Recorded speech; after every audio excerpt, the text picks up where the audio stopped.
Bonsoir, aujourd'hui en 3 mots, on reçoit Axel Poniatowski. Bonsoir. Vous êtes député maire UMP de l'Isle-Adam dans le Val d'Oise et président de la Commission des Affaires étrangères à l'Assemblée nationale.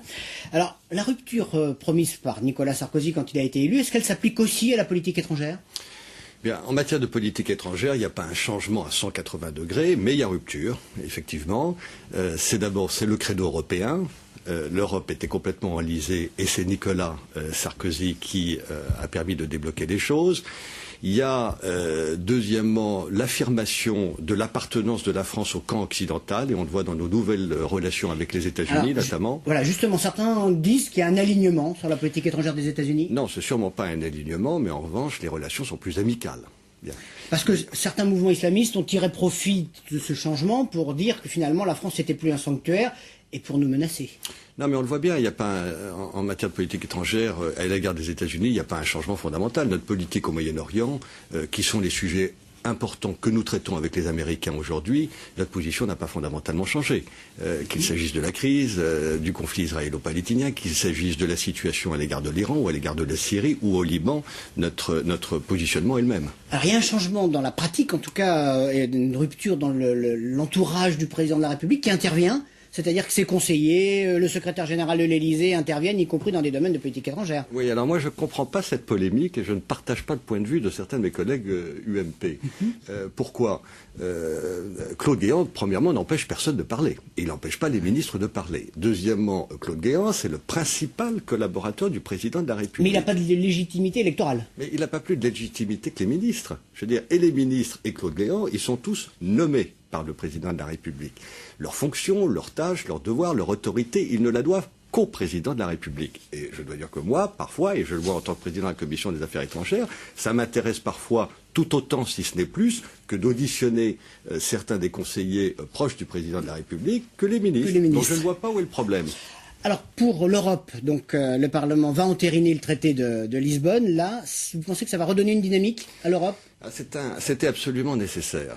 D'abord, c'est une question, il va y avoir un nouveau visage pour l'Europe, c'est le président, un nouveau ministre des Affaires étrangères, et puis surtout on va fonctionner de façon différente, avec un nouveau type de processus de décision qu'on appelle la majorité qualifiée. Avant, tout se prenait à l'unanimité. Maintenant, dans la plupart des domaines, ils vont se prendre à la majorité qualifiée. Et c'est très important, parce que jusqu'à tant que nous étions 6, 9 ou 12, on pouvait établir des majorités. Mais quand vous êtes 27, c'est absolument impossible. Il suffit qu'un seul pays s'y oppose et tout est bloqué. Et c'est la situation dans laquelle on est. Mais c'est pas grave que ce soit le Parlement qui l'ait fait et pas les Français ? Parce que certains ont parlé de coup de force, voire de coup d'État. Non, c'est là où je crois que Nicolas Sarkozy a été assez visionnaire et qu'il n'a pas voulu mentir aux Français.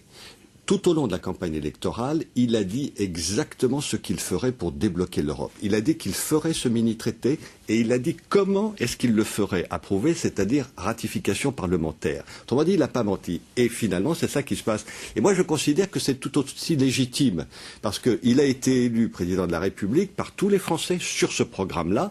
Et par conséquent, nous ratifions maintenant le traité de Lisbonne. Mais la légitimité, c'était celle de Nicolas Sarkozy, élu président de la République. Alors il sera donc à la présidence de l'Europe à partir du 1er juillet, c'est lui qui aura donc le leadership. Mais pour avoir le leadership en Europe, est-ce qu'il ne faut pas être irréprochable ? C'est-à-dire que là, on a entendu un certain nombre de remontrances contre la France qui ne seraient pas exemplaires, en particulier sur la gestion de ses dépenses publiques. Non, mais c'est clair que les réformes n'ont pas encore apporté tous leurs bénéfices. Qu'est-ce que vous voulez ? En France, on a 40 milliards d'euros de déficit tous les ans. C'est notre déficit budgétaire. Bon, il est clair qu'il faut qu'on s'attaque beaucoup plus aux dépenses de l'État et à la réduction des dépenses de l'État. Mais le président de l'Eurogroupe, Jean-Claude Juncker, n'a pas été très soft avec nous. Hein. Enfin, oui, il considère qu'on ne va pas assez vite, ou tout au moins que ça ne produit pas encore suffisamment de résultats. Et on le voit bien, le problème qu'on a avec le déficit du commerce extérieur. On voit que nos réformes ne produisent pas encore. Et moi, je considère qu'il nous faudra probablement 18 mois avant de pouvoir produire. Mais quel est le problème ? C'est que la France a énormément de toutes petites entreprises. Et elle a quelques très grandes entreprises tout à fait remarquables.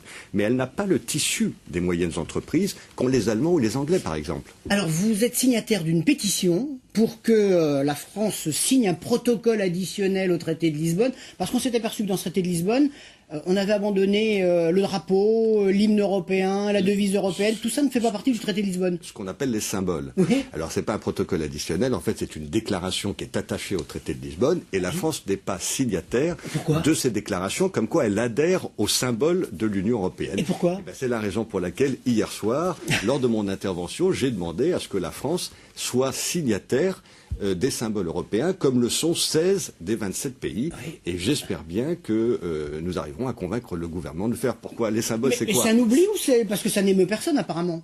Enfin... Non, mais parce que pas grand monde s'en était aperçu. Et que qu'est-ce que c'est les symboles? Les symboles, c'est l'euro, oui. C'est le drapeau, c'est la devise. L'hymne national. C'est l'hymne national. Autrement dit, ce sont des symboles que nous utilisons tous les jours, et notamment aux portes de nos mairies et de nos écoles. Par conséquent, il faut bien évidemment que la France soit adhérente à cette signature. Merci Axel Poniatowski d'avoir été avec nous. Bien, demain, nous parlerons des grandeurs et des servitudes du mandat de maire. À demain, 19h57, en 3 mots.